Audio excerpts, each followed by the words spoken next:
msaada ukuta. Msaada wa nini? Naomba begi langu. Wewe, nipe begi. Sasa nitakupaje umenikaba hivi mama? Nipe begi langu. Unajua begi na nini hilo? Unajua begi na nini? Sijui. Nipe begi langu. Sikia mama yangu. Nisikilize nini? Naomba sasa nikwambie. Niambie. Utanitoa roho. Takutoa roho, nipe begi. Sikiza basi. Onesha tabasamu usikaze hivyo. Nikuonyesha tabasamu umekuwa nani? Sikia. Ile begi lako kweli mimi nilibeba. Sikatai nilibeba kabisa, unakumbuka? Ndio, liko wapi?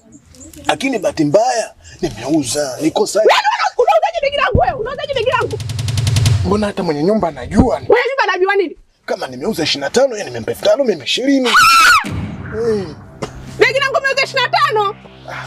Mbona ni kawaida tu, kawaida. Mwenye nyumba anajua. Anajua. Nipe begi langu. Viazi vyangu. Naomba viazi vyangu. Naomba viazi vyangu. Mjomba, angalia basi. Mjomba nini wewe, mimi nioke viazi afu wewe ujichukue? Sikia basi baba, mbona unanipandia kwa juu unanionea basi? Wewe unachukulia hizo sana Uko serious kumbe? Sio wewe ujue mimi sipo kwenye masiara hapa. Au unafikiri mimi ni wewe sister uliyomwibia begi lake?